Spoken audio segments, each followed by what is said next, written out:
everybody to the third debate in the series, What Next for Spain and Catalonia. My name is Jenifer Ruiz-Valenzuela, and it's a great honor to be moderating this panel on the economic dimensions of the Catalan crisis. So before we get into the panel discussion, for those of you that are here today for the first time, let me explain briefly where this initiative comes from. This is a series of debates that has been organized by a group of master and PhD students from LSE that thought that probably there had been too much noise around the Catalan issue and that we could probably benefit from a platform where we could have a little bit more rigorous discussion and perhaps less prejudiced discussion. So far we've had two very interesting debates that you can watch on YouTube in case you've missed them. The first one was on the historical roots of the present Catalan crisis or conflict, and the second one dealt with the potential political scenarios that could arise after the past elections of the 21st of December. And we're going to have, this is the third debate in the series, and we're going to have a next debate next week that is going to deal with with the question of whether there's a right to self-determination in the international context. These events have the support of the Center for Economic Performance, the Hispanic Society, the LSE Catalan Observatory, and the Cañada Blanch Center.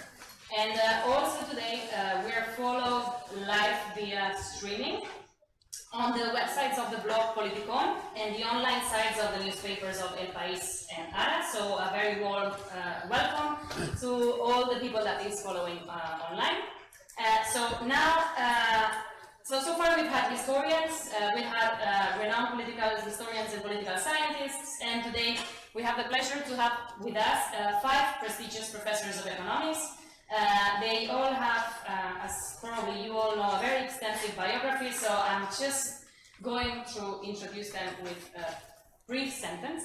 And I'm going to start from the other side of the table, and I'll be coming this way. So Andreu Mas-Colell is Professor Emeritus of Economics at Universitat Pompeu Fabra. Ángel de la Fuente is researcher at the Consejo Superior de Investigaciones Científicas. Jordi Galí is a senior researcher at the Center for Research in International Economics and Professor of Economics at Universitat Pompeu Fabra.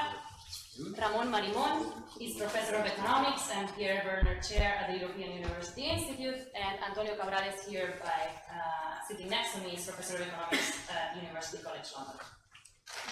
So I'm going to briefly introduce what's the structure of this debate today, because it's going to be slightly different from the other 2 debates that have happened already. We're going to have 2 main blocks, and every block is going to start with myself putting out a series of questions. And then the panelists are going to have some time that we have agreed. It's not going to be the same. In the 2 blocks, the amount of time that they are going to talk for is going to be the same, but they have chosen how much time they want to talk in the first and in the second time, in the first and in the second block. So there's going to be a first block. Each member of the panel is going to give a presentation. We're going to use slides. We are economists, so we like slides. We like showing tables, graphs, and so on. And after these initial presentations in the first block, there's going to be a panel discussion between them. Then we're going to have exactly the same structure for the second block. We're going to have 5 presentations. They're going to discuss between them. And after that, we're going to have some time, maybe 20 minutes or so, for a Q&A session with the public. So with the speakers, we have agreed that I'm going to do 2 or 3 public announcements now. So if you like what the speakers are saying, please just hold your emotions, and the applause is all the way up until the end. That's the first announcement. The second announcement, in order not to take minutes from their interventions, given that it's quite challenging, we're not giving them so much time, is that they are all extremely happy to be here, and they are very grateful to be here, so I'm just saying this on behalf of all of them. And Ramon, there was a third thing that you told me to announce, and I forgot. On a personal basis, not institutional basis. That is the thing. So they are all here on a personal basis and not on an institutional basis. Okay, so I think we're ready to start with block 1. So, and in this block, we have asked the members of the panel to give us their view why are we here today? Or put it differently, how does support for Catalan independence reach this point from an economics perspective? So there are several topics that would fit very well into this discussion, and one that has received quite a lot of attention in the media so far is the one about fiscal imbalances. So, for instance, we asked the panelists whether they think or they have empirical evidence to support whether Catalonia has been fairly or unfairly treated in economic terms over the past decades. And if there's a fiscal imbalance, how does Catalonia's fiscal imbalance compare to other, let's say, wealthy regions elsewhere? And here, in this kind of topic, they could also they might want to talk about issues of like potential over or under investment in the region. Second question that we have proposed to the panelists in this first block is what potential role that the current design of the Spanish state has had in order to like reach this point. And finally, we have also asked the members of the panel to reflect on what kind of role issues such as identity, trust, and solidarity might have played to reach the current situation. So we're going to start first with Andreu with his first initial interventions, and we're going to be moving from left to right.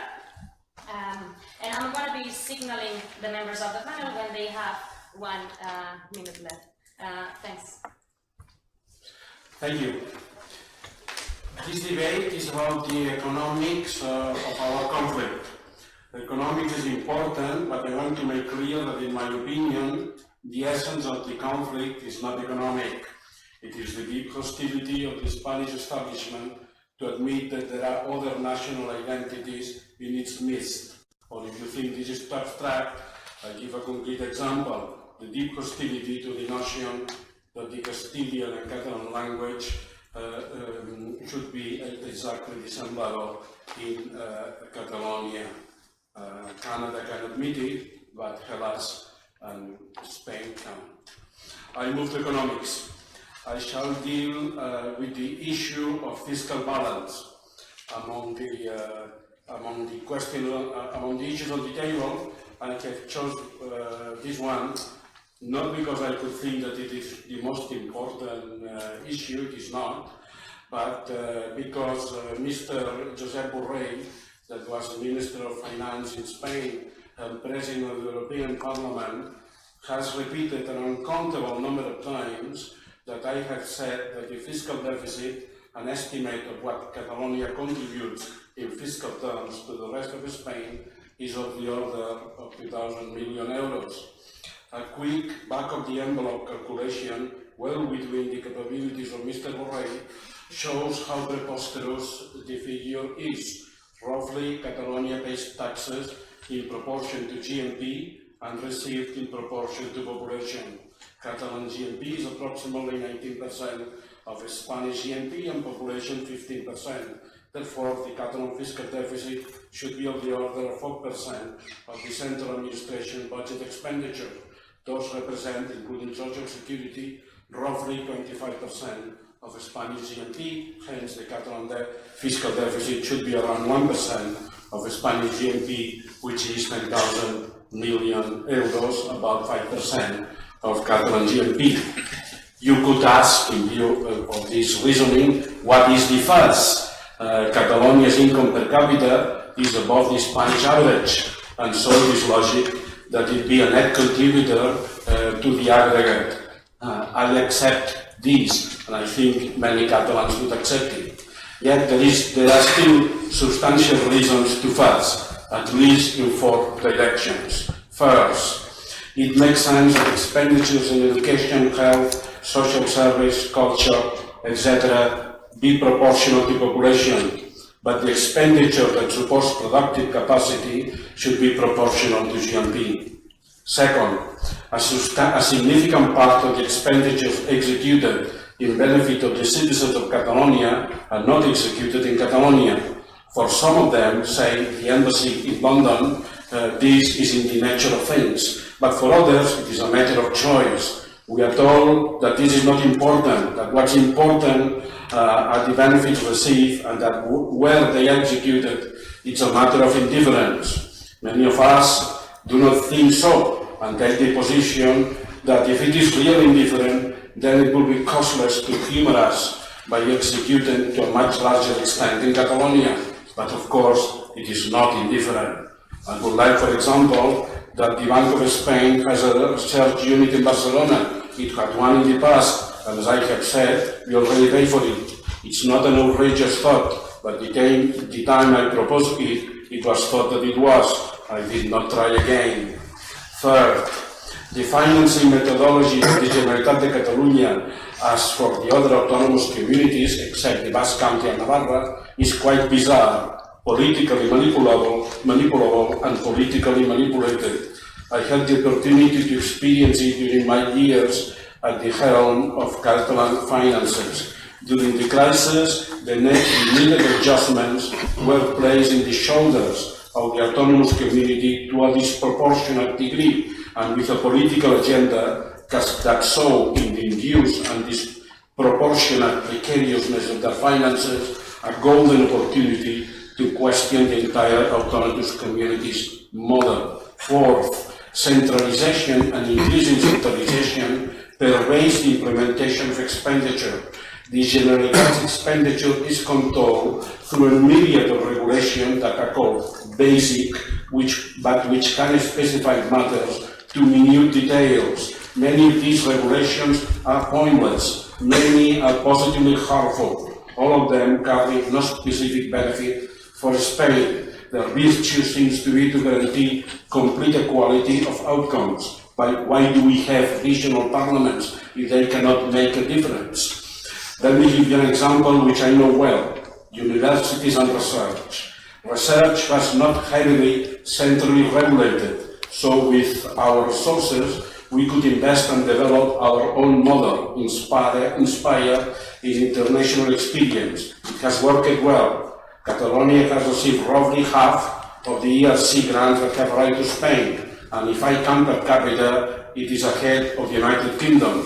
What about universities? Those are financed by the autonomous communities, but the central regulation embodied in a university law is heavy-handed. In particular, it determines the entire governance structure of the universities, including one of the procedures for electing its first authority, most exotic in the world.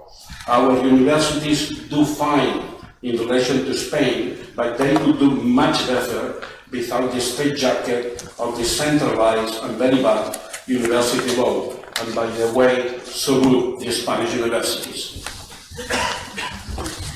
Thank you. Ángel, do you want to continue with your presentation? Thanks. Now, the question that you posed was, why are we here? Or why are we talking about economics when we're talking about the Catalan problem? And I think the answer to that is quite simple. Nationalist parties, Catalan nationalist parties, have tried to broaden the support for independence by appealing, by trying to convince people who are not sentimentally inclined to be independent, people with a Spanish background, by trying to convince them of two things.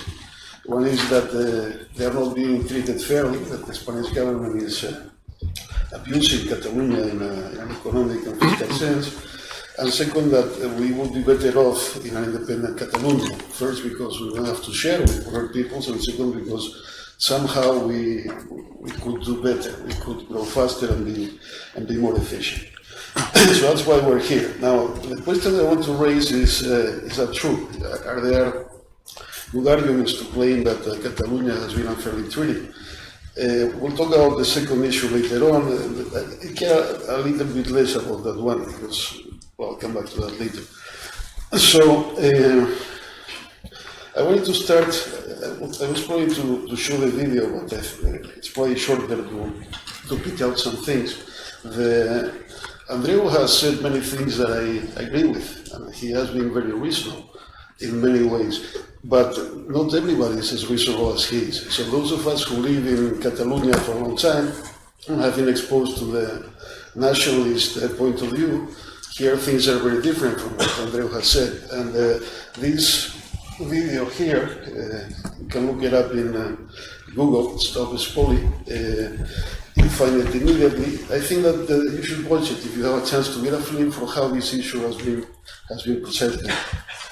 And this is a mild example because it's in English, done by professional economists, and it's not the propaganda that we get in the street with the same impact. Still, it does capture many of the ideas, of the central ideas that have been used to try to convince us, the non-sentimentalist independentists, that we should switch and vote for independence in Catalonia. So I want to take out a few ideas from that video. These are direct quotes, and I will try to show that what it said here is not correct, or it's highly exaggerated. So there are 5 points here.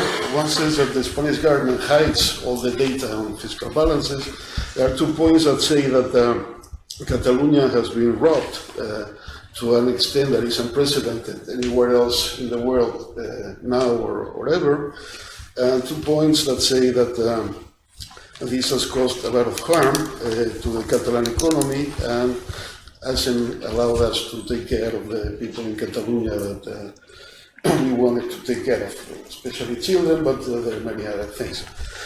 So these are claims that are regularly made in nationalist propaganda. I want to show you some figures, some facts. And first one is the idea that 26 years of fiscal drainage have seen Catalonia fall from the first to the fourth place in the ranking of autonomous communities in GDP per capita. 26 years start in 1986.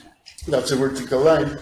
In 1986, Catalonia, which is the red line, was already in the third or fourth place, and it hasn't lost a lot of ground since then.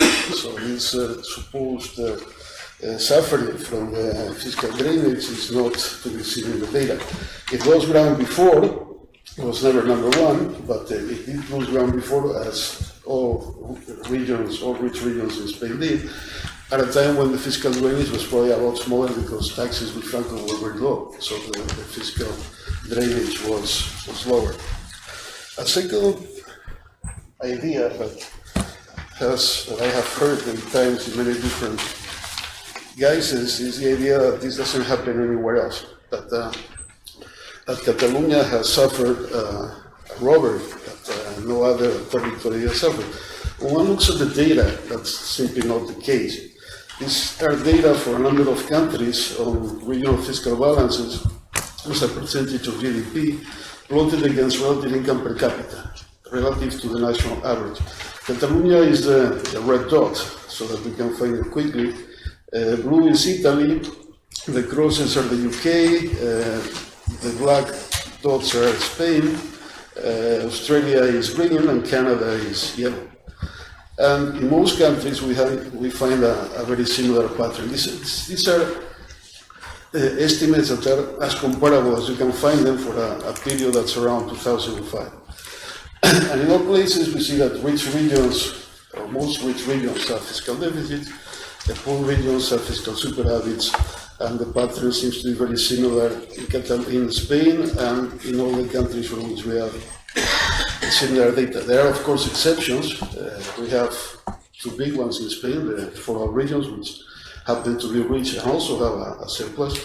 The Italians have their own exceptions, and there are other exceptions, but in general, Catalonia is much closer to being the rule than to being the exception, both when compared to other Spanish regions with similar levels of income and when compared to other regions in different countries.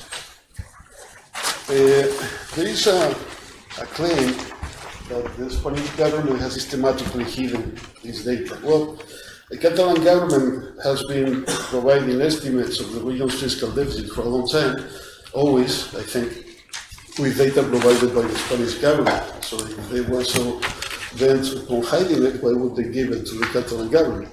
In particular, during a number of years, the situation was quite funny because they only gave it to the Catalan government. Those of us who wanted to check if that was true or not, we didn't get the data until recently. Things have changed, and right now the Spanish government is probably the only central government in the world that publishes every year official estimates of regional fiscal balances. There are some estimates for other countries, but they're not official, and the UK and the US provide a little bit of information on expenditure, but no fiscal balance. And then there is a very important question which has to do with the idea that a region's fiscal deficit, rich region's fiscal deficit should be interpreted as robbery. Andreu has said that he doesn't think that's the case, but if you look at the video, there is somebody there who says, well, Catalans pay 2,300 euros more than they should. Every Catalan pays that much in excess of what they should. That's exactly the amount of the fiscal deficit calculated in a strange way, which is the monetary flow approach. If we have time, we'll come back to technical details. But there is no occultation, this idea that a fiscal deficit is the same thing as robbery. It's a funny idea. It's a revolution in public economics. It amounts to the statement that taxes should stay with those who pay them, and leaves no room for redistribution. If we don't want to redistribute, then why are we taxing in the first place? So it's a very strange situation. And I'll stop here. Thank you. Jordi. Yes, okay, good evening. Let me go to the point. So the question is, why has support for Catalan independence been rising in recent years and led us to the current conflict situation? Well, I agree completely with Andreu in his initial remark, that in the sense that I believe, and I think many Catalans believe, that economic factors are not negligible, are significant, but they are not at all dominant. There are other issues that are more important, but we're here to talk about economics, so let me stick to those. So I want to have very little time set, but I want to convey two ideas. The first one is that the rise of support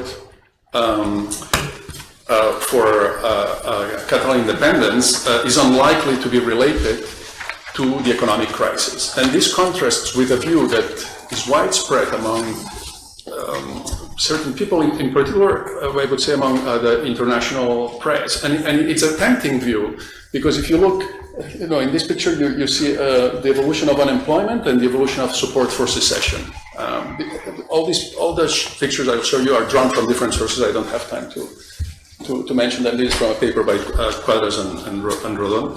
So it's tempting to associate the two, okay? But and to think of the independentist movement as and to associate it with the kind of populist movements that we've seen in some countries, in the United States, in France, and so on, that try to exploit a bit the frustrations that people, low-income, poorly educated people that have suffered most from the recession may have. Okay, but this stands in contrast with some of the evidence. So if this hypothesis was true, we would see that in cities in Catalonia, or in towns in Catalonia that have been hit most by the crisis, there would have been a stronger support for independence, and this is not the case. I mean, in the same paper, they relate the growth rate of unemployment across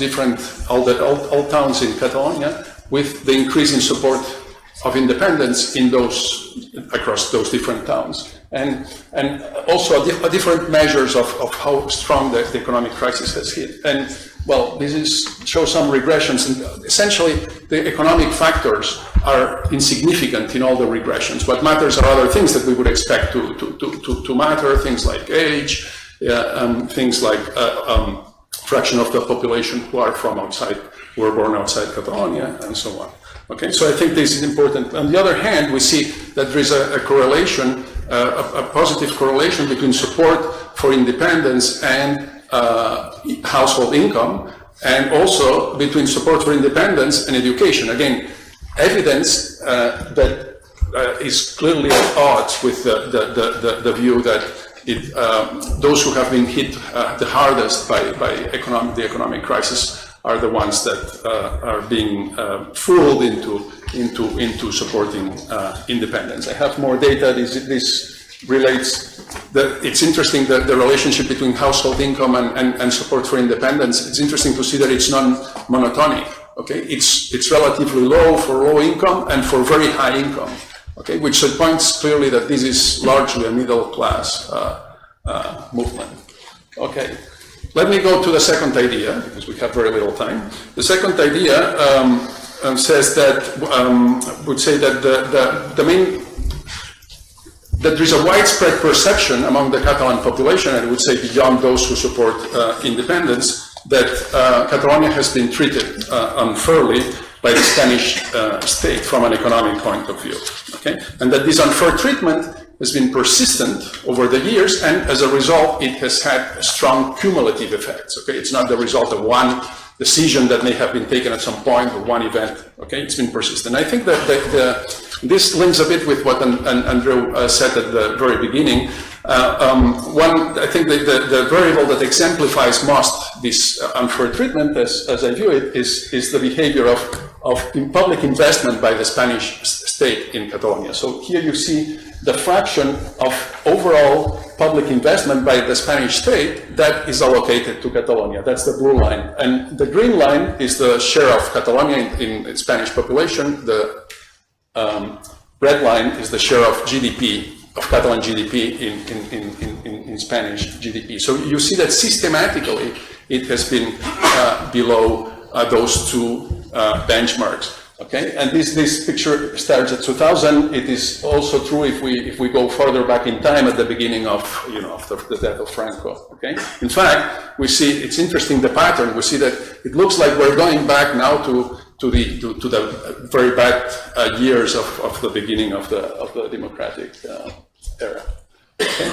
Now, what are the consequences of this? Well, this has an impact. Of course, if this happens year after year, this ends up having an impact on the stock of capital of Catalonia relative to its productive capacity, relative to GDP. Okay, so that will tend to be low, which is the same as saying that the output divided by the public capital stock will tend to be very high in Catalonia, and that's what we see here. You see, these are averages for year 2012, from 2000 to 2012, and then the dots correspond to the average between 1980 and 1999. Now, economists view this as a measure of productivity, of capital productivity, in this case, public capital productivity. Efficiency would call for an equalization of this. If this was private capital, we would tend to see this equalization. But public capital, is not in the hands of private decision makers, it's in the hands of public decision makers, and they may want to do whatever they want. So this is a source of inefficiency that Catalonia and also other regions pay. Madrid also suffers from that. Now, in the case of Madrid, we have to take into account that Madrid, the territory, the area of the autonomous community of Madrid is relatively small. So in principle, you would expect it to need less public capital than other regions. So what you see here is that, again, contrary to what principles of efficiency would call for, namely that regions that investment should be higher, public investment should be higher in regions where the marginal product of public capital is larger, we see the opposite. This is the relationship between the share of public investment in GDP and the initial measure of productivity of public capital that I mentioned earlier. Okay, I'll stop here. Thanks. Ramon.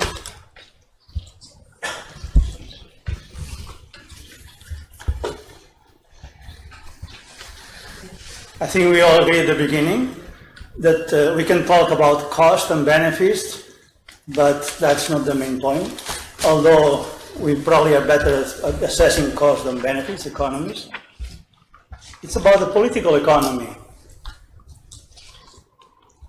So let me give you just a couple of snapshots taken by other people's work on cost. So if you look at several articles, some just the first one by Andreu Mas-Colell is in the blog, and the cost of independence numbers come a little all over the place, although they're looking at different things. For example, Andreu Mas-Colell are great economists and friends, but they are comparing steady states. Now we are stuck into some PIGS country, and tomorrow we are in Denmark or something like that. A serious work by Rodríguez Mora, and also now with some co-author, look at something different, which is what would be the cost if we had between Catalonia and the rest of Spain a similar border than between Portugal and the rest of Spain. And they do this exercise for different countries, like Scotland in their case, on this. And it's to the order of 10%. But we are here at LSE, so maybe you already had the answer to this by Young, not Elvin Young, but this is in your blog. It's since 2013. And he makes the following point, Robert Young. He's in Montreal. He's the person who has probably studied most issues about breakups of nations. He says, but there is a prior consideration. How costly will a transition to sovereignty be? This question is crucial, because the cost of transition can more than offset the long-term benefits of independence, he said in 2013. That's pretty much the time that we're starting the big movement. So that's what Javier Díaz Jiménez and Julián Díaz Saavedra, they had done, with a very detailed, calibrated model of the Spanish economy, in which one takes into account that Catalonia is more productive, younger, so it has clear advantages, but then they run the kind of experiments that Young proposed. What will happen in different scenarios? In his Cat 1, Cat 2, and Cat 3, or Cat 0 is stay, simply. And the first one will be a mild and short recession, minus 3% for 1 year, 0 for 2 years, and then will grow 1% faster than before in the rest of Spain. The second is a little more severe for 5 years, and it will grow after that for just 0.5. And the third is a mild recession, but the recovery is weak. It just grows after that as Spain. Well, if you do that, and those are the growth rates, and this is what happens with the growth rates on the left and then on outwards, it turns out that if you project and you do the exercise and you let these economies go, and this economy said, Catalans, we were more productive. Well, in the first scenario, it takes 13 years to catch up and 25 to make up for the output loss. In the second, it takes 31 years to catch up and 50 years to make up for output loss. In the third, you never catch up and it makes the loss up. And here there are many other things that they are not accounted, of course, like the cost will be to break with respect to the European Union and other things. So this is what we are talking, that we have the political economy of us and them. In a country which has been increasingly decentralized, in spite that a lot of things have been said which are right. But if you look at the OECD report, the last one being issued, 2016, they say, Spain embarked on a secular decentralization process, with Spain, once one of the most centralized OECD members, becoming one of the most decentralized in the space of 20 years. And those are that's from the OECD report. On the upper left, you see the change on expenditures versus the change on revenues. Spain is the one that has grown most in these 20 years, as the report says. The second is what it means on the level of GDP, on total government spending, and the level of government revenues in percentage. Spain is close to the other federal states and way above the other peaks, for example.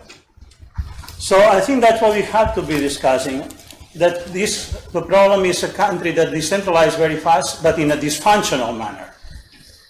And a lot of things have been said here has to do with that. Of course, this has done now more complicated, because in front of the discretion of the centralist state, it has been more like an increasing decentralization, we'll say more national opportunity sometimes. A lack of the co-responsibility has been on both sides. Now on the other side we have challenge of illegality and weak institutions. The same report will be consistent with that view. Now, so let's move on, because I want to make a second point on this. So, this has taken place in the process is a moment from a country, Catalonia in this case, that was diverse to become divided. Here is what we have On the left panel, you have people who speak mostly Catalan, own language, and then you have own language non-Catalan, and then what they claim in 2006 in terms of identity, where they feel mostly Catalan, more Catalan than Spanish, or the same pretty much, and so on. This was 2006. 2016, the one in the middle of people who don't, the language is not Spanish, has not changed that much. The one on the left is more exactly Catalan than it was before. And this is pretty much what it is when we see what people want to say about voting for independence in 2016. So that's the diversity become division. And this we can look at what people watch in terms of TV. And here on the left you see people who watch the news and Catalan TV and TV3 and so on, and the others which look other channels. Why the intention of vote? And if you look at even more concrete in terms of different things that they watch, so here is we have ABC, whether it's the mother language, whether you watch the TV in Catalan, the Catalan radio, and you can see how it goes. But this takes us to the elections of December. And you can see that the support for independence, as you have seen, has been pretty much the same. But here what we see in the map, you also see who won in the first party. If we see by population, it's very different. Those are municipalities. And that's pretty much on the Brexit style of rural to urban. Or if we can look at people where they're born, we also have the same division. Those dots are by the size. The largest one, of course, is Barcelona. And of course, we don't see in these dots what happened within these municipalities or within families and so on. So this is the sense of the divide society. So what defines Catalan identity? It seems like a society we speak and we talk of people, but then we're only talking the men because we leave the other one out, not there. Thanks, Ramon. I think Antonio is going to talk more about issues of identity before we move to the debate.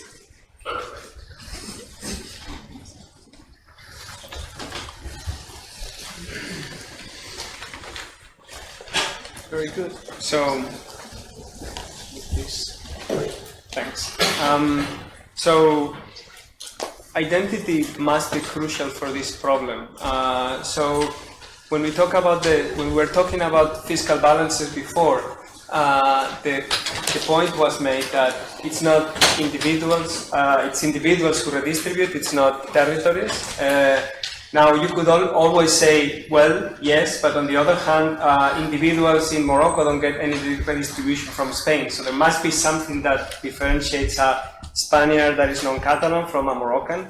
And so this is where the question of identity becomes crucial. Now, the difficulty with this is that as you know, an Italian friend that I was talking with pointed out that this is a difficult point or difficult problem because there's a lot of interest in saying, no, I don't want to be identical with someone I don't want to redistribute to. So I'm going to report on some experiments that try to tell us whether, in fact, Catalans feel that much different from other Spaniards. So this is a experiment on the trust game that was run between different people in Spain.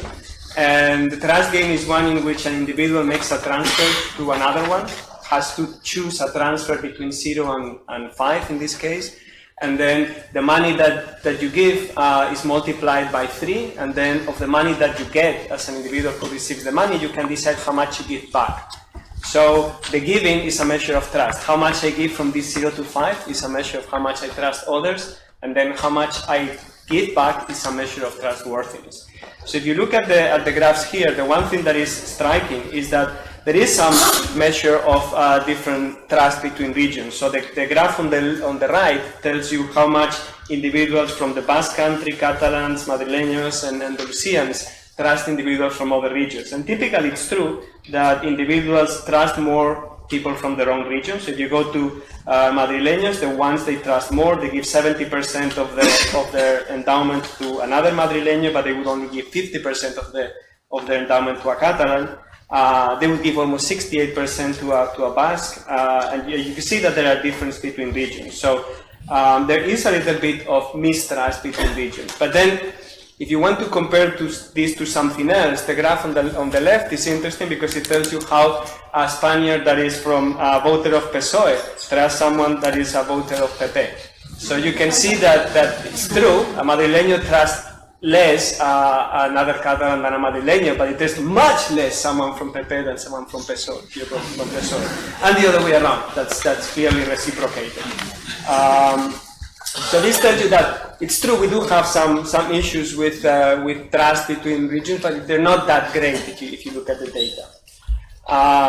So the second point is, well, we cannot be complacent, although the data I was showing you before is from, I guess, 2012-13, I think that's where the data was collected, in fact by two researchers from Pompeu Fabra or Carlo Martini.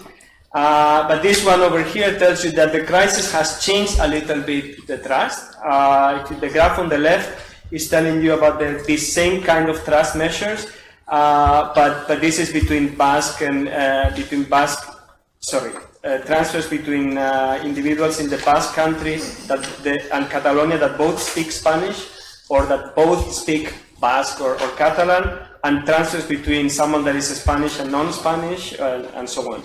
So what you can see is that the only thing, I mean, there's been a little bit of a change between the period before, 2012 and 2015, but it's mostly affected. The only individuals that have been affected is Spaniards tend to now, people speaking Spanish, tend to trust more now than they used to other people speaking Spanish within the region. That goes a little bit along the lines of what Ramon was saying at the end, although it is far less extreme than some of the graphs that Ramon was saying. So there's been a change in trust, but it's not been massive.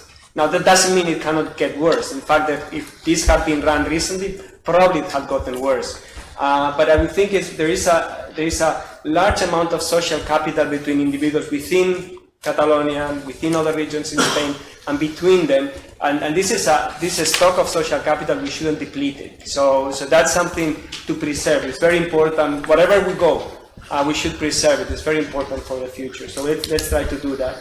The graph on the right does something else, which is sense of identity. It also depends on where an individual is. So you can see that how much support for independence is for individuals that feel only Spanish or more Spanish and Catalan and so on, depends on the percentage of people that support independence in their neighborhood. Now, this may not be causal, so I don't want to make too much of it, but it is something that's potentially that who are you mixing with probably affects your identity issues. So that's sort of important. I don't know how am I doing with time. I have another couple of points that I wanted to make is, now why is national identity important? Well, it's important because it's going to affect political trust, whether you trust authorities, whether you trust the government. So whether you feel a strong sense of national identity is also going to help whether you respect the government, you trust the government. So having individuals that feel disenfranchised and not have the same identity as the government is going to create problems in the future for politicians. So that's one of the things that we can find in here. Also, another kind of important point is, another thing for which it matters is, for example, for tax compliance. If you feel identified with your country, it's more likely that you comply with your taxes. So again, significant amount of people that are disenfranchised with the country, don't feel identified with the country, it's going to create problems with tax compliance down the line. So that's another reason to be worried about these issues. Now I wanted to, before I end, touch very briefly on something that actually was produced by a couple of alumni from LSE, Irma Clotz and Paulo Masella. It was published in the Economic Journals, the Journal of the Royal Economic Society, which tends to show that years of exposure during compulsory education to the Catalan education system changes the sense of identity. So we cannot think that identity is something that grows in the vacuum. This is something that actually it reflects the environment you live in, the kind of educational system you live in, and that's kind of interesting. Now, in this same question of identity and education, some recent results that I also found kind of interesting have to do with education preference. This is something I retrieved very recently from Politikon. I just met a good friend in the plane, and he told me you should read this. And it's interesting because these are for different voters of different parties. What's the percentage of time that different voters would like their children to have in both Catalan and Spanish in school? And they're actually not that different. I mean, you would think that they're much more extreme, but you see, it's true. Esquerra voters want more than 50% of the time, and that's not true for people that vote for PP. But in the big scheme of things, they're not all that different. So maybe this is me being an optimist, but I think there's much more than unite us and separate us. And wherever we end, whether it's independence or not independence, we should strive to keep the large amount of social capital that exists between individuals in the country, because we cannot allow these disagreements that we have now spoil something that has been grown in a positive way over the centuries. Thank you. Very positive message to conclude this first block. So let's now have 10-15 minutes of debate between you. I mean, there were a couple of issues where there were probably clear, like, let's say, or mild differences, at least from my perspective of reading your interventions. One was, well, fiscal imbalances. You know, there might be a bit of disagreement there, and the other one was whether there were resemblances to Brexit or not. I thought there were different opinions. So, do you want to open? Does any of you want to open the debate? Ángel? Broadly, to the first topic, I think, let me go to my slides and find table 1 in page 9 about infrastructure. I want to come back to a point that Jordi made, and then I want to talk about something that Andreu said. I think, and this coming back to the hopeful conclusion by Antonio, maybe there is a fair amount of common ground if we can look for it. Okay, these data are basically the same one that Jordi was showing. We're looking at the stock of infrastructure in a recent year. We look at infrastructure over GDP, which is an inverse indicator of expected return, infrastructure over population, infrastructure relative to the surface of the region. And as Jordi said before, if you look at the first column, you see that the expected returns are very different. We have already invested in poor regions, and we have underinvested in a number of rich regions, including Catalonia. But I would suggest that the reading that I make of this is a little bit different from Jordi's. It's not, well, the Spanish state is out to screw us. No, it's the Spanish state doesn't have a very efficient investment policy. There's an explanation for part of this, which is European Union. A lot of the investment has been financed by structural funds that oblige you to invest in Objective 1 regions. But aside from that, the conclusion is, if you look at it from this perspective, is that the Spanish state is investing in the wrong places. We should change that policy, but it's not personal. It's not against Catalonia. It's a wrong policy, and we should change it, and that suggests a more constructive approach to this. Instead of we leave, it's let's join forces and try to change this wrong policy. Same thing with universities. Andreu is right. Our university law is crazy. We should change it, but it's not an anti-Catalan law. It's something that we should, all of us, for common interest, we should change it. And we should leave room for regional experimentation because we can learn from differences. So there's no problem there. We can agree on a federal approach and try to work together to get a federal system that works better than the one we have. But sometimes I detect this insistence among Catalan friends on this reading that, no, it's the Spanish state that's against us, they're out to hurt us. And I really doubt that very much. It's not that. It's wrong policies and things that could be improved, but it's not something specifically against Catalonia. If you look at this table, there are other regions that are different, have lower raise the GDP, so a higher expected return. And if you look at the stock per capita, there are many regions that have a lower stock per capita than Catalonia, and also Catalonia is fairly high in the stock per square kilometer. If you've been to Barcelona, you know they have a wonderful airport, they have a very nice harbor, they have a wonderful high-speed train that connects all 4 provincial capitals and very nice highways. So this idea of the subway, I think it's probably better than the one in London. So this idea that we have been forgotten when it comes to public investment, I say that it cannot really be defended very much with the data in hand. I stop here. Thanks, Ángel. Yes, I would put 2 questions to Ángel, and in fact connecting with your last remarks. Let me not question the fiscal deficit. Let's say that for as a working hypothesis, let's say that is the right amount. We can quibble in the matter of perspective, but let's say is the right amount. This story that Spain is the most decentralized is really baloney. Spain is very centralized. So my proposal is, let's keep the fiscal deficit as it is, but give Catalonia much more power to run its own business. For example, it's true, Barcelona has a very good airport. Not as good as the one in Madrid, but a very good airport. Run from Madrid.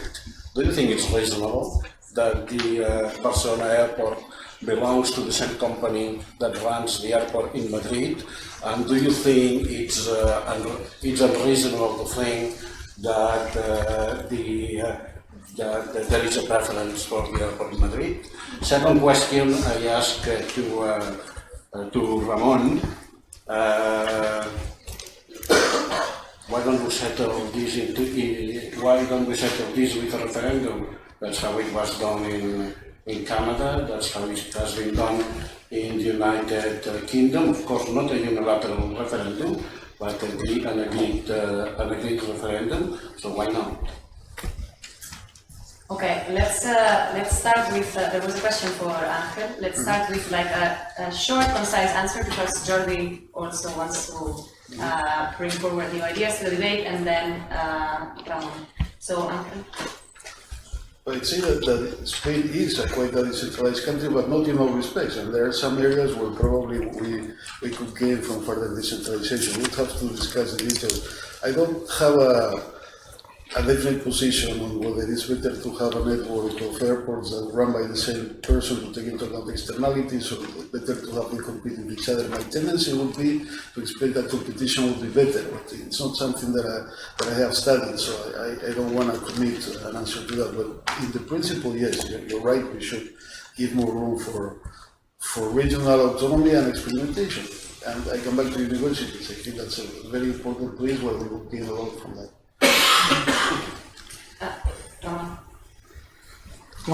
Yeah, Jordi, Yeah, just very quickly, again, on some comments in reply to Ramon. I think Spain has been extremely successful at 2 things over the past 40 years. Football, maybe more, but football, and making the rest of the world believe that Spain is a highly decentralized country. This is something I don't know how the politicians have managed to convey that view. I think, as Andreu said, it's extremely important to differentiate between decentralization of expenditure, which may be pretty large, health, education, and so on, is decentralized. Okay, and effectively managed at the micro level in the different autonomous communities, and decentralization of decision making, where decisions are made. I mean, currently the room for decision making at the level of in Catalonia or in any other autonomous community is minimum, and the proof of this is that any tiny measure that the Catalan government passes, and I can give you some recent ones, okay? A tax on deposits, the so-called digital canon on tax on internet providers to support the movie industry in Catalonia. The program to support energy related poverty and so on. All these decisions, which are tiny, they €1 per medical prescription, imagine. All these have been taken by the Spanish government to the Constitutional Court, and the Constitutional Court, in most cases, if not in all, have deemed them unconstitutional. And the reason that the Spanish government has given to take those decisions or those policies to the Constitutional Court is that the Spanish government, it is a duty of the Spanish government to guarantee that there is equality among all Spaniards. If there has to be equality among Spaniards in everything, what's the meaning of autonomy? What room is there? Okay, the only thing that is left is whether we are better or worse, at managing the hospitals or education under the rules that Madrid gives us and so on. Very quickly on the costs, you tell me when I have to stop. Huh? You provided this idea, the cost versus benefits. Well, we can talk about it later. Well, I think it's very important to keep in mind, if you think about it, that the costs of independence are largely man-made. Okay, are the result of, if they were to happen, if those costs were there, are the results of decisions made by the international community, by Spain and so on, in the direction of making things hard for Spain, for Catalonia, to survive as an independent nation. This may have to do with any constraints or changes that are imposed, say, on trade, on capital mobility, and the like, or related to the maintenance of the euro as a currency in Catalonia. All these things, with political will, could easily be taken care of. Okay. Now we know, that if you want to destroy a country, whether it's Cuba, Iran, or whatever, you can destroy a country. The international community or a small group of countries can have the power to make things hard for a country. Okay. But if there is political will, most of these costs, with one exception, I would say, which is one that it's hard to control, could be avoided. The one exception is the likelihood or the potential, which we know it's true now, of a boycott by Spanish consumers. Okay, a boycott of Catalan products by Spanish consumers. That's something that is out of the control of politicians in principle. Stop here. I think maybe I have not made myself clear, but let me say it clear once more. The main problem is of a dysfunctional state. The state is everyone who is in that state. So it's a problem for all the Spaniards. This problem that is dysfunctional, it happens everywhere. It's not a Catalan problem. We might have it a little more in the sense that we had more experience in some administration or something, or more creativity, but that's everywhere. And it amounts to two things. Many, but I can still limit in two things. One, it's true that it's decentralized in the sense that most federal states, they are not. We have all the education, health, and so on to the regions. In general, you don't have the health. What is the dysfunctionality? And I agree with Jordi on this, and Andreu, that a lot of rules then are made at the Spanish level without much reason. We come back to this in the second part, but that's a problem everywhere. If you look at, for example, in a state organization in research, the CSIC is extremely centralized, but that's a problem of the researchers in the CSIC in Catalonia, in Valencia, everywhere.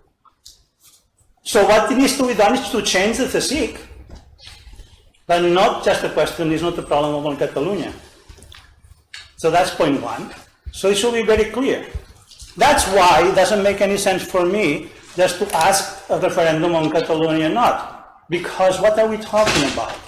We had many experiences of referendums, which have been a disaster in the last few years. Why? Because it was not clear what people were voting, which is the first thing that the Canadian law says. It was proposed and has been always said, oh no, you're going to be Catalonia, a state of the European Union, when it's known that that's not true. That's not true, and we knew it from the beginning, and we had experienced it now in a very costly matter. But on the other hand, what will be the other thing? The status quo, the PP forever? I mean, that doesn't make any sense. I hope that one day we'll decide in a referendum that we have a different constitution and we have something different for everyone. Point two, you say that the cost is it will be everything smooth if everyone was reasonable. For example, this work called Save More and so on is simply saying it's not that we are boycotting the Portuguese when they assess the cost of changing the border. It's that the things are like that. So of course it's human, but everything in the economy is human. And I think we had a little of a first taste of what the transition can be. Thanks, Ramon. You wanted to say, I'm going to take this last, unless Andreu is wanting to bring, I'm going to take this last intervention, make it short, and we move to the second block, and then if there are things left to discuss, we can discuss them at the end of the second block. Yeah, this idea that we have this functional state, and come on, it's not that bad. We have a young federal state. We've only been playing at federalism for a generation, and it takes a while to learn how to work it properly. It's not something that you're born with. I'm sure we will improve. And it is fairly decentralized. And there are many things, for instance, in Catalonia they sell us this idea that Germany is a much more decentralized state than Spain. Well, in many areas that's not the case. For instance, the only tax rate that the Germans can change at the state level is the tax on beer. But in Spanish states, they can change the personal income tax. They can do basically what they want with it. That's a big instrument. So it's true that there have been all kinds of conflicts about who can decide, and that both the central government and the regions have been going to the Constitutional Court more than they should have, trying to win more competencies, but that's something that we should learn to deal with a little time. Thanks. Very briefly, just let me say, Spain is not a federal state. I mean, we describe it as a federal state because it should have been defined as a federal state. It was defined, no. It was defined as something called Estado de las Autonomías, which nobody understands. And why it was done? Because if nobody understood it, there was the hope that someday it could be taken back to a totally centralized state. And we are in that day. That is the trend. So you will not see Spain as a federal state. If it is a federal state, why it not defined as a federal state? Because because there are many forces today in government that want to push it towards a non-federal state. So it was a totally centralized state that can be very decentralized and that has to be displayed say that it's federal, but it's not. It's not. It's not the federal kingdom of Spain. It's not federal, but it is federal. Hold your applauses. There will be more emotions coming. So. Okay, I mean, the discussion is already naturally moving towards the second block. In this second block, we have asked the panelists to basically help us to understand this very easy question, which is the title of the debate series. What is next for Spain and Catalonia? It's very, very easy. So within this block, we have invited speakers to talk about potential costs and benefits of staying as we are, staying in the status quo, or of moving towards different scenarios, such as a potentially functional federal state, moving towards a Greek secession, or moving towards unilateral secession. So within these potential costs and benefits, there are certain areas that the speakers might want to give us their views. So one area, for instance, is what are the potential costs and benefits in terms of trade, firms, employment, and what's the potential role of identity for trade and business. We talked a bit about this, but I think Antonio would want to talk a bit more about this. Then, what are the advantages or disadvantages of more centralization or more decentralization, and what are the potential consequences for taxation and for the provision of public goods? And finally, what are the potential consequences in these scenarios in terms of legal certainty and security? So we're going to start now in reverse order. So we're going to be moving from Antonio to Andreu, and let's try to make this second intervention shorter, because I've been keeping good track of times here. And we've exceeded a bit the time, so let's. I'm gonna be showing again the minute signal. Antonio? Okay, thank you. I only have one slide, and all it says is that cultural distance matters for trade. This is some research that was done by Pankaj Gemawat some years ago, and I really don't know much, so I'm not going to talk more about this. So one thing you may have noticed is that this panel is only male, and I can attest that the organizers have been trying to get, women speakers, and it's a bit shameful to be sitting here. Now, I'll do something that females are more likely to do than males, which is shut up when you don't know anything, and that's what I do.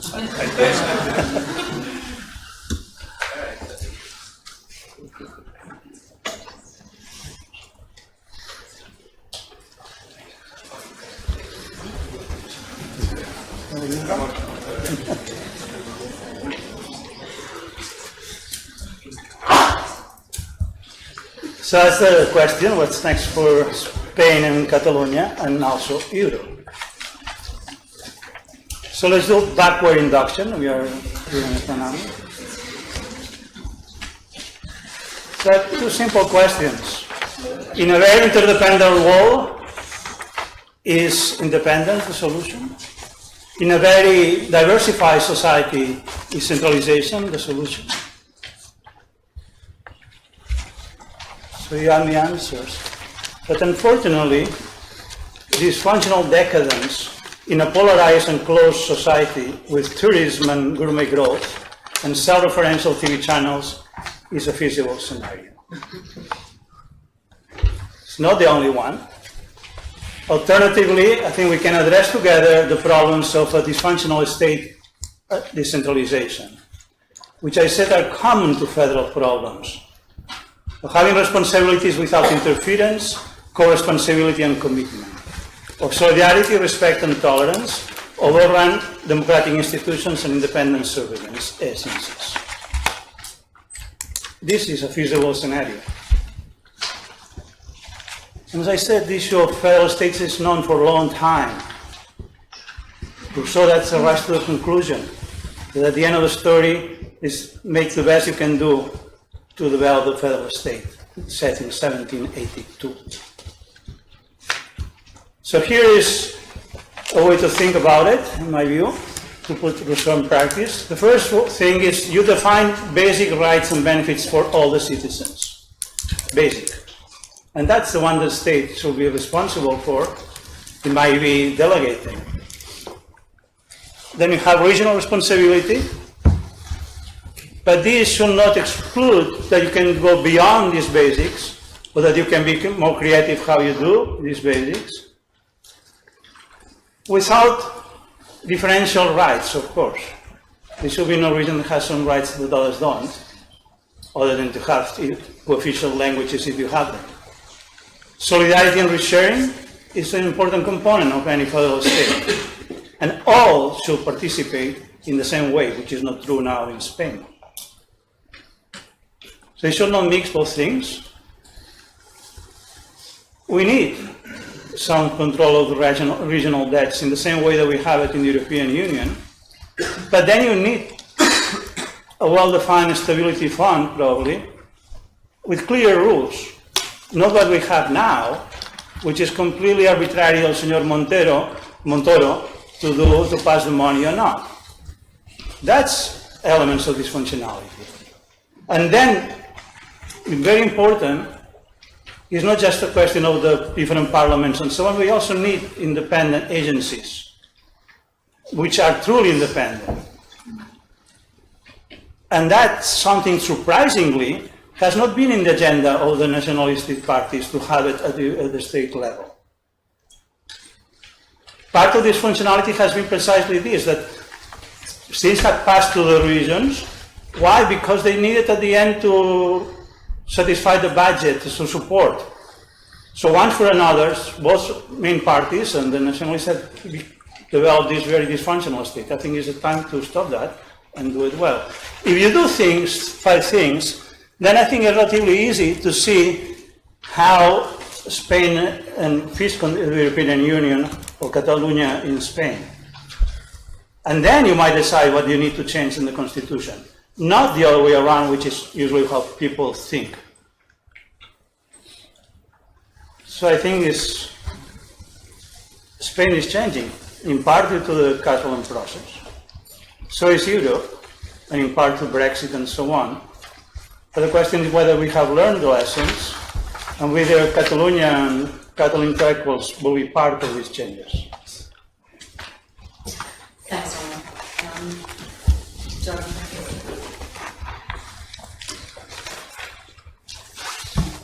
Okay. Well, I had a long presentation here, which I will have to skip. So, on the cost and benefits of independence, let me. I mean, these are well known and have been discussed elsewhere. Let me just refer you to some of the writings that we've put on the web, the so-called Collective Wilson, the Wilson Initiative, on these different things. And just emphasize a couple of issues that I think are central, which I have hinted at already. The fiscal dividend is important, okay, but it's not the only benefit, and that should be, I think, should be more emphasized. I think a more important benefit, potential benefit, which is not guaranteed at all, okay, is the possibility of designing a new state from scratch, okay, without the vices and the problems of a state that has a long history. And this is not a question of being better or not than others. It's a question of just adapting it to the preferences of the population of that new state. So I think more emphasis should be put on that, and more arguments should be put forward along those lines. And as I said earlier, in terms of the costs, of course there are potential costs, and they are uncertain. Now, there is nothing that would prevent, that would make those costs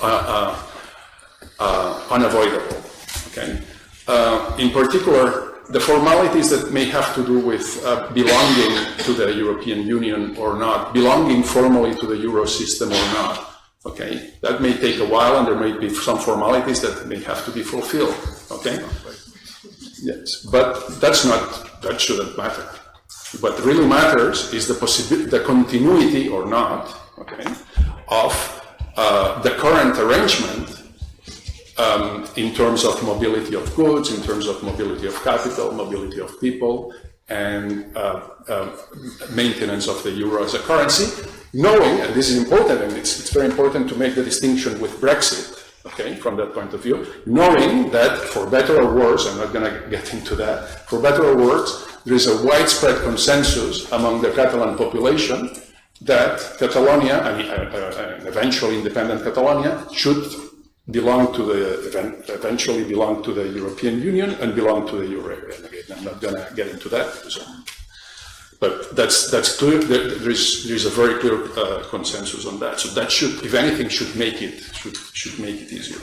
Regarding the costs of potential cost of boycott, it's true, boycott by Spanish consumers, it's true that those costs are there, and we are experiencing, we're experiencing those these days. Now, there are trends that go against the importance of those costs, let me show you. Okay, so this is how exports from Catalonia to Spain and exports to the rest of Spain and exports from Catalonia to the rest of the world have been evolving over time. So Catalan businesses have become more and more global in terms of the destination of their exports, and the Spanish market has become less and less important. Okay, and also it's very, some of these boycotting campaigns, make a lot of noise and are very unpleasant from many points of view, including moral and ethical points of view, but one should realize that they are largely focused on consumption goods, okay? Not so much on intermediate goods, on capital goods and so on, which account for a majority of the bulk of the production of Catalan companies. And just to end, I would like to raise the following question. For me, more and more, especially given the way I've seen the international press react to the Catalan question, the Catalan news about Catalonia and so on, to me more and more, I'm interested in the following. Question: I'm interested in the costs that an eventual Catalan independence would have for Spain, not only for Catalonia, costs and benefits of Catalonia, but the costs and benefits for Spain, and the costs and benefits, if there exists, for the rest of the world. And I don't have much time on that, but I think one question that we should ask ourselves, that I think it's a legitimate question, is the following. We live in a world which is subject to amazing changes in all aspects of our lives and so on, technological changes in terms of people, globalization and so on. So why should political boundaries, be sacred? I mean, everything changes. Why shouldn't political boundaries also be allowed to change? And more specifically, is the current configuration of countries or political boundaries optimal in any sense? I mean, if a social planner would have to design political boundaries from scratch today, given the initial state, would the social planner, a benevolent world social planner, would that social planner choose precisely the current political boundaries? I mean, let's keep in mind that the current political boundaries are largely the result of wars and marriages, violence and sex, in other words. Are these the main factors that we want defining political boundaries? Shouldn't people's preferences, take a part in that definition? Okay, so I'll leave it like that. Thanks, Jordi. Thanks for speaking for the time. Ángel? Well, as I said at the beginning, the second story that the nationalists have tried to sell us is that we non-nationalists would be better off in an independent Catalonia because it would be richer and because we don't have to share with other people. Well, to me this is first of all irrelevant because I don't care. I mean, even if it's true that an independent Catalonia would be richer, I wouldn't want an independent Catalonia. I want to stay. And second, I am very skeptical with this idea that we can do it better and become richer in the long run. Jordi was saying that these are man-made. I'm not sure that the costs are all man-made. We know that borders matter.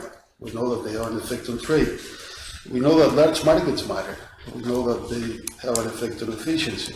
We know that uncertainty and legal insecurity matter. We have had an experience in the last few months that suggests that the transition cost, if these again were put in the table in a serious way, would be extremely large, and nobody knows what will happen in the long run. So it's not obvious that. And then there is the question of why. I mean, are we smarter than the rest of the Spaniards that we can be sure that we're going to do it better than them? I mean, really looking around in the last few months, I don't have that impression about the Catalan ruling class. I would not take a gamble on this.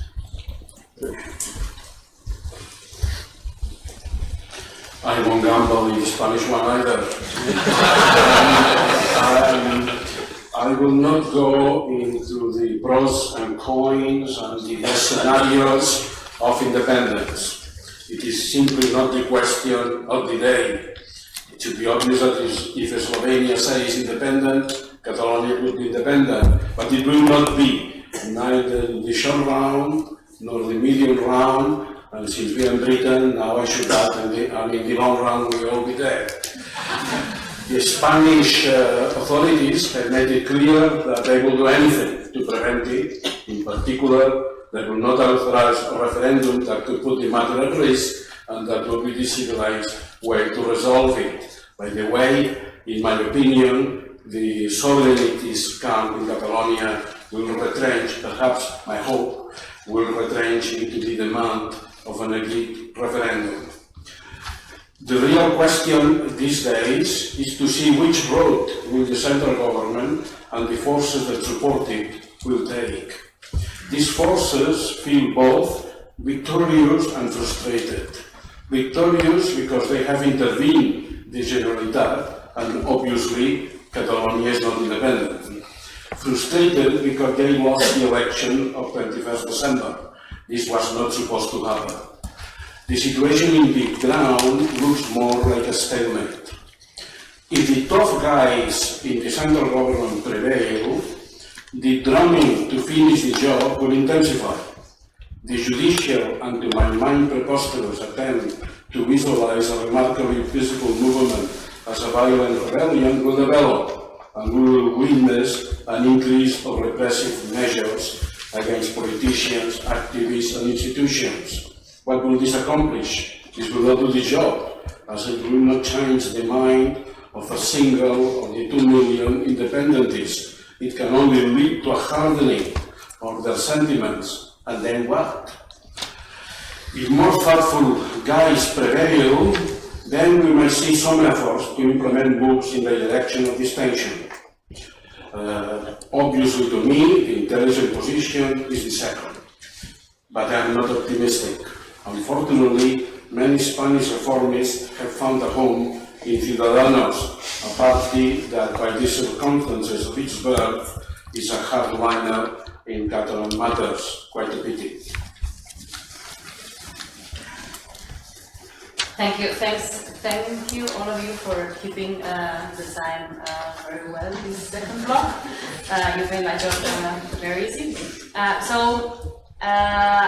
Let's make this debate a little bit shorter than the previous one, because I also want you to interact with the public. I think this can be quite interesting. So let's have like 5 minutes. I mean, there are a couple of issues. I mean, there are disagreements on what the potential costs and benefits, about like whether there should, like, political boundaries should be sacred or not. What are there's disagreements on what is the effect of borders. So if you want to talk about that, like, let's have like 5 more, tops 10 minutes, and then we open the debate to the public. Antonio? One question that I always ask myself about this, what next? One is something that has been mentioned here, is what state should Spain be, whether it's Spain without Catalonia, with Catalonia be from now on. But the other is, suppose there was a possibility of agreement on a referendum. I think a critical question that hasn't been debated, in my view, at all in the whole process is, what does this referendum consist of? Because one critical issue that happens certainly in the Quebec referendum is that the law of clarity has a certain number of rules. This has not been discussed at all, but one very important rule in that Quebec referendum is the possibility that sub-regions from Quebec could decide to secede from it.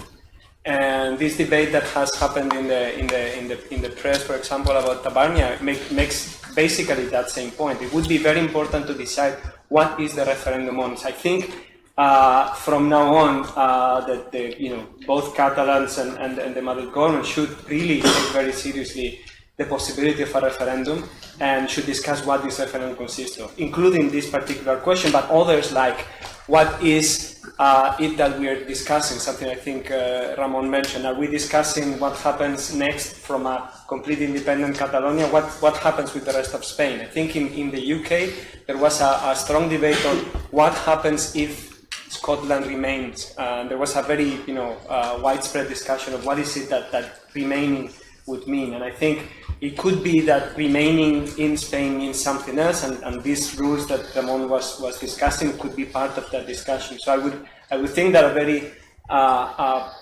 nice way of proceeding with this conversation is deciding what this future referendum could look like.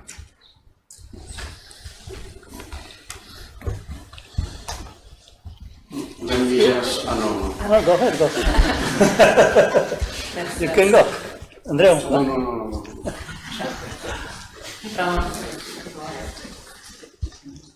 Again, there was a lot of arguments which is comparing steady states. And as I said, the important thing is where we are and can we move from here. And if we take it, that yes, true that the European Union could be of 70 states, but it's not. Because to be of 70 states, you will need a very strong federal state at the European level, which we don't have, and I don't think I will see it in my life. So let's think about what can be done in the next 20 years. And by putting it as a problem of the whole Spain, we saw one thing, is that many people have the same problem, many Spaniards, because on different ways. Catalans, we had a role in being ahead in democracy during the Franco years and so on, and cooperate with others to get it out. Why now we just completely dismiss the rest of the Spanish citizens? But solving this solves another problem, or confronts another problem which we have now, which is the Catalan society is completely divided. So continue again that the only issue is independence, yes or no, independence, yes or no, is a terrible thing to the whole society. And that's an economic problem too. Andreu, you want to talk? No, as I have said, I think the issue independence on independence is not a question now, because there is there won't be any referendum that may settle this matter. It's too abstract. To me, the more interesting question to ponder, and I don't know if I have an answer. I don't think so. Is why doesn't Spain want to be like Canada? A perfect example of a country that works and that has been successful in handling national entities in it. And so I don't know the answer, but I am certain that if Spain were to model itself in Canada, the Catalan and the Basque conflict will not be what they are now. Thank you, Jordi. Yeah, I try to avoid talking politics in public, but Ramon's comments forced me to do that. You say Catalan society is divided, okay? Now, by banning referendum, by putting Catalan political leaders in jail and our civic leaders in jail, and by continuing the ongoing repression, do you think that will make Catalan society less divided? I think the only way out is to, one way or another, let Catalans decide about their future. That's so much for politics. On borders. Now, borders matter. If borders matter so much, can I have my presentation? Okay. There you go. I had all kinds of exotic slides, but which I will not show. If borders matter so much, okay, why the number of countries has kept increasing non-stop since World War II? Okay. Not only that, look at Europe. Since 1990, all the new countries that we have had, we have in fact had only one process of integration, which is Germany, and it hasn't come out of the blue. Okay, it was in some sense going back to an earlier state. Okay, and I think there are forces, underlying forces, that make this for the first time possible. And what are those forces? First, globalization.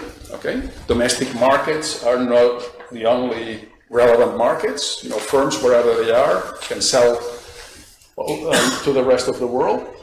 At least among rich countries, renunciation of war. That means that you don't need to have a huge bureaucracy, a huge army, and so on in order to defend your sovereignty. You can be a tiny country and be extremely prosperous. And what I view as a preference for proximity that we see in many aspects of life, and also in terms of political decision making. So I think, you know, this is an era for small countries, and I say here, and I'm not going to say it's a proof, but if you look at a ranking of the richest countries in the Western world, I'm not considering here these, countries in the Persian Gulf and so on that are rich without little effort. You see many of those, the ones that are in red, that have less than 10 million, the population is less than 10 million, and hence are comparable to an eventual independent Catalan state. These countries have been doing very well. Okay, thanks. Unless you have something very pressing to discuss, I think it's time to open the debate to the public. So I'm gonna ask you, please, to ask concise questions. So first, say your question, and if you need a bit of context, choose a couple of sentences to give the context, but don't put out a monologue of 5 minutes, please. Also, okay, so today is Valentine's Day, right? So I'm gonna ask you to let the spirit of Valentine's Day conquer you and ask respectful questions, please. So we're going to take several questions at a time. Raise your hand, and we take 2-3 questions at a time, and then panelists can choose on what to focus. Okay, there's one hand over here. And let's try to make it gender balanced. So, women speak up. Hello, I'm from the civil service here in the UK. I would like to ask Professor de la Fuente and Professor Marimon if they, because you talk about we could together propose a new state to solve this dysfunctionalities you mentioned. So would you agree with the Basque solution for the Catalan conflict? Because I remember Luis Galí, which was former economist and LSE professor, which now works for Ciudadanos, that suggested in 2014 that perhaps the income tax and the corporate taxes could be transferred to the autonomous communities. Would you agree with this solution and overall with the Basque solution for the Catalan crisis? Thank you very much. Thank you. Let's take a couple more questions. Okay. There, please. Yes. Hello. Yeah, it's a question for Ramon. Marimon. Sorry. Ramon, it's enough. Okay. So Ramon, you were talking about it's coming from the same place of these problems that Catalonia has, the Catalonian population has, is the same that other regions of Spain might have as well. So why don't we all come together and change things to improve Spain overall, right? So I understand the place where that comes from, but then again I see that the opportunity for change or the will for change comes from the citizens themselves. So if we have a region, or it can be Catalonia, or it can be the Basque country, it can be Galicia, it can be whichever country who sees their peers as relevant to change things at the regional level. But if that doesn't happen simultaneously everywhere, it's never going to happen. So for me, it's very legitimate that if 7 million people, or a big part of these 7 million people, are willing to change, not only things that are good or bad, but that they want them to do it differently, that is completely legitimate. And if every small part makes the best to improve or to make this country feel most as the ideal they have for it, everyone is also improving the overall country and Europe and the world and whatever. It's not that much of a question, but more a reflection.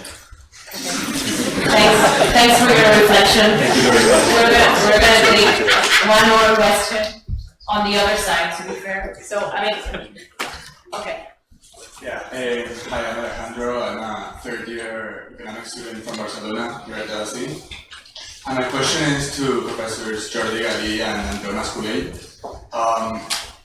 I have the feeling that, in a sense, Barcelona is much more economically, emphasis on economically, connected to Madrid, say, than to any other Catalan city. So, how would we, so in a sense, wouldn't we as Catalans actually care more about the politics and about the policy that is going on in Madrid than in other parts of Catalonia? And given this, why should we care about becoming independent when, and why wouldn't we care about being part of a bigger state since we care more about what happens in Madrid from an economic perspective than what happens in other parts of Catalonia? Thank you. I think let's try to reply these questions like shortly, so we can take another round of 3 questions and then continue the debate. So, who wants to start? Ángel? Well, I don't think the Basque is a good example to solve anything.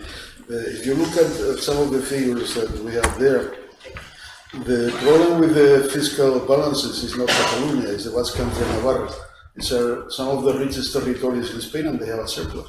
Why? Because there is a very strange financing system that is also applied in a very strange way because the calculations that should be made to figure out how much they pay are not made, and the end result is that the rest of Spain is subsidizing the Basque and the Navarrans even though they are rich.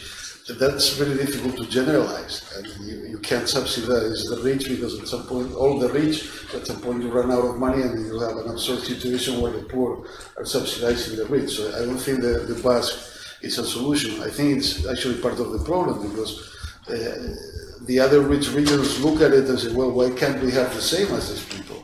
And that's what makes the system, or that's part of what makes the system unstable. So no, I don't think that would be a solution. The issue here is about clarity and commitment. So what happens, you mentioned now, is what's the difference? That they have the Cupo Basque and so on. Basically, what is the difference is that they collect the money and they pass it when the others, the other way around. The money goes to Madrid and then the money passes.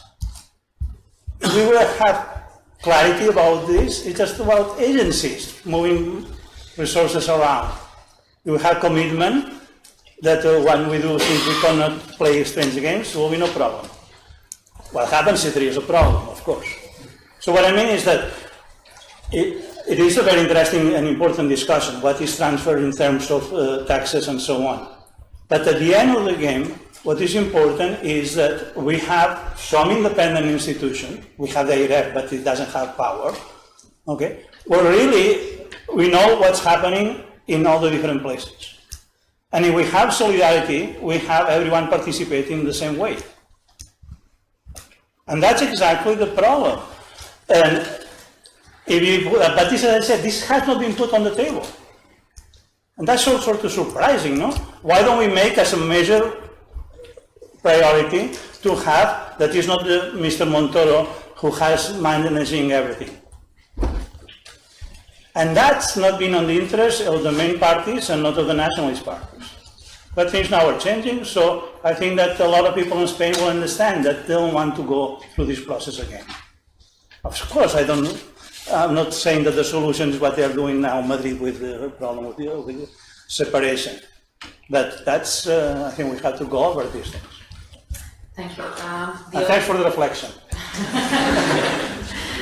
Andreu. If we talk culture, I care the same about Paris and Madrid. The Louvre is fantastic. The Prado is fantastic. Actually, we pay for a part of the Prado. It would be good to have a delegation of the Prado in Barcelona as the Louvre has been, for example.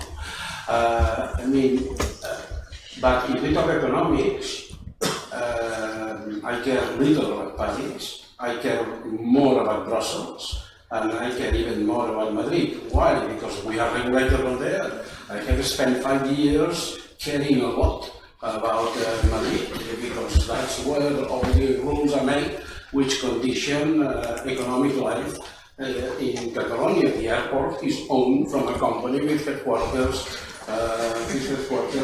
in Madrid. So of course I should care about Madrid and take the AVE very frequently.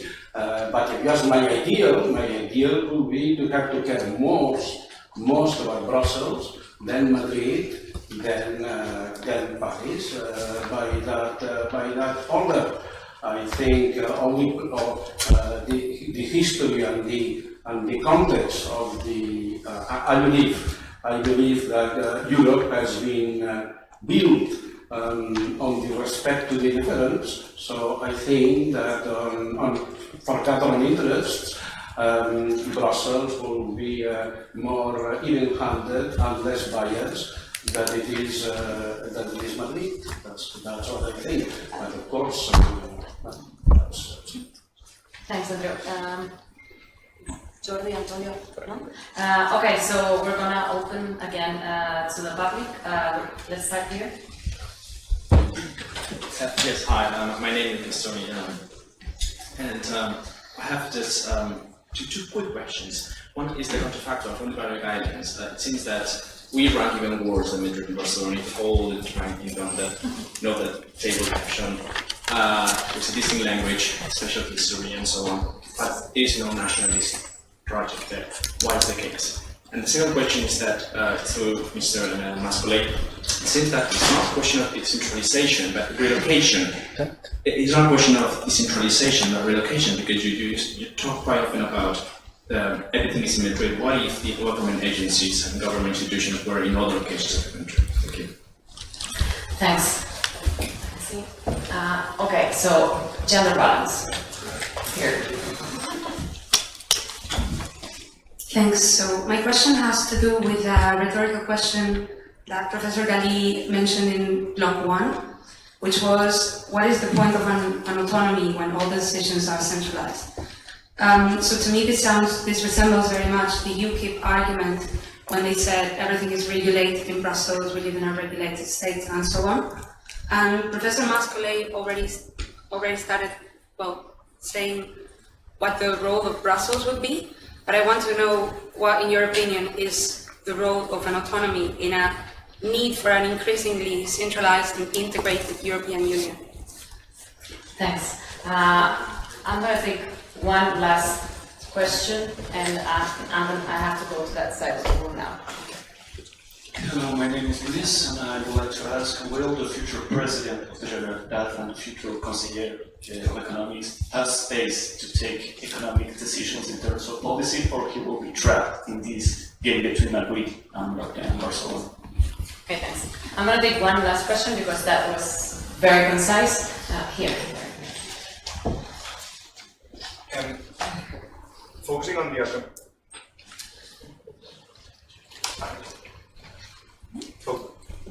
Maybe we can have the other microphone. Focusing on the economic part, I think that we can discuss for long if there's economic imbalance, but it is a zero-sum game, right? So my question is there actually political will to change what's happening?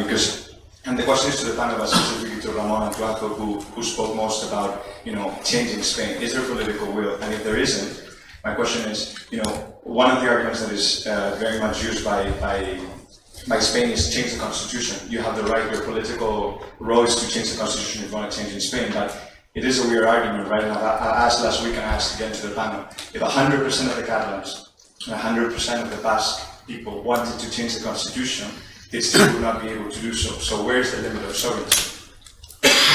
Thank you. Who wants to go first? Yeah.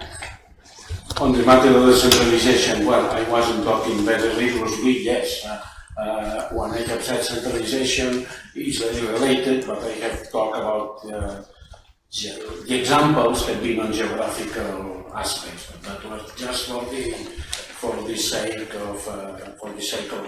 of the argument. It's true that if you were to transfer foreign ministries to Catalonia, the state as such would still be as centralized as it is now. But in terms of the issues of the flows of resources, of course, there will be quite a substantial number of good employments that would be in Catalonia and not in Madrid, and that has a positive value. That's what I meant. The second, there was some question on what sense makes autonomy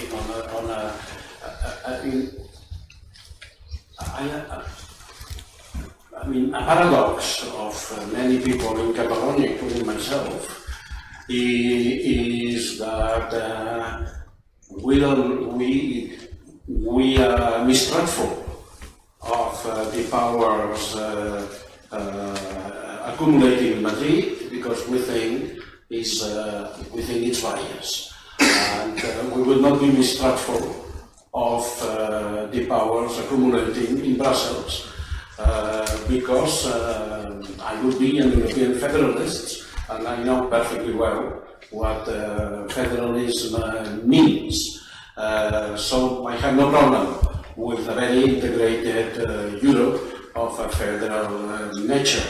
I simply think that the circuit linking us to Brussels up to now, since the creation of the Union, I'm not talking 19th century, up to now is we don't think we play in an even field. There was I don't know. I have here some questions, but I cannot. I mean, the powers of any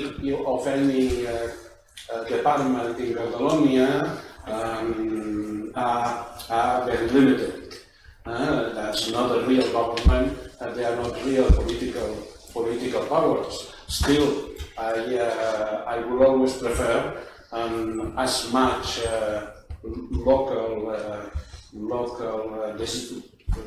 local people in charge of things,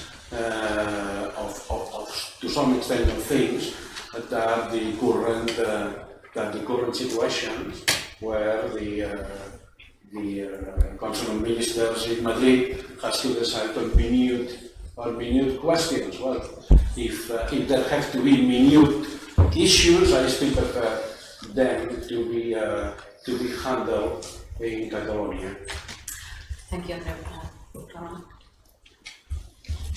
Yeah, again, I think there's always this identity between Spain being Madrid being the party, the PP, and that's it.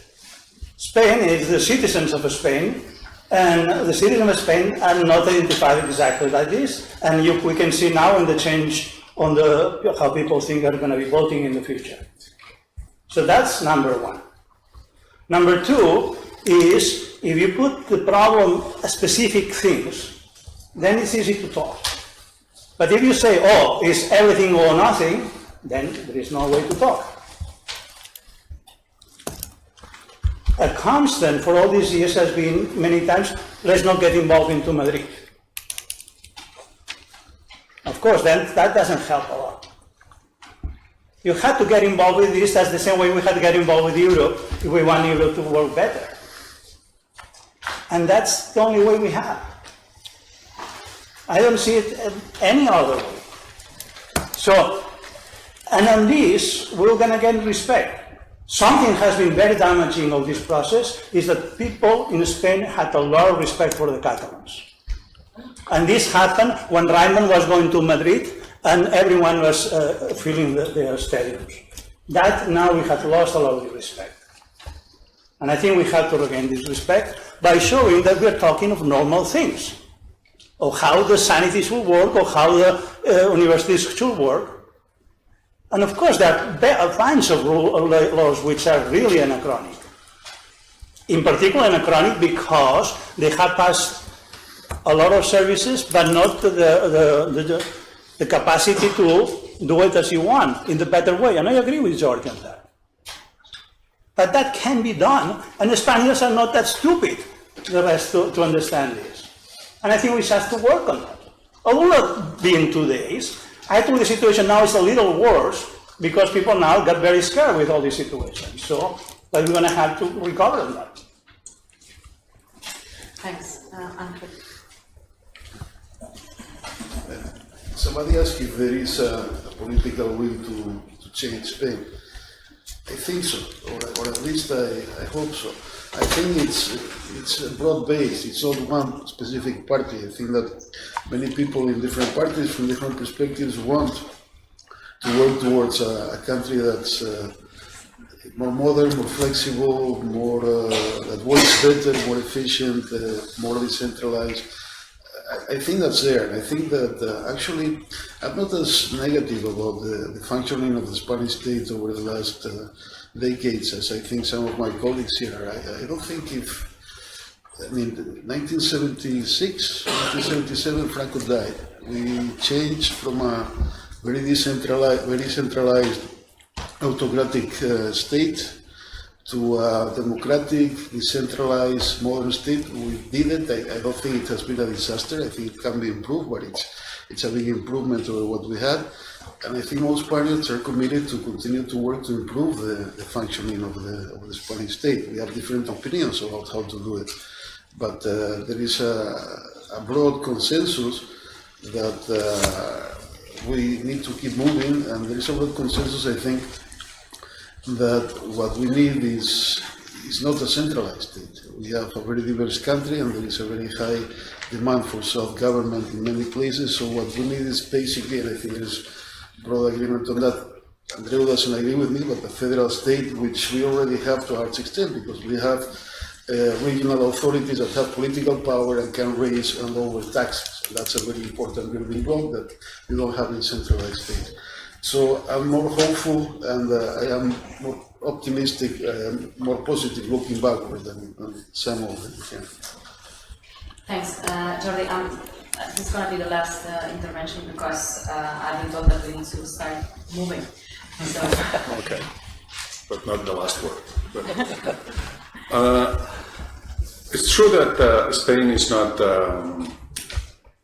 not as uniform. Spanish society is not as uniform as we sometimes maybe portrayed, and it's not. It's different. Spain is not the popular party, and so on. That's clear.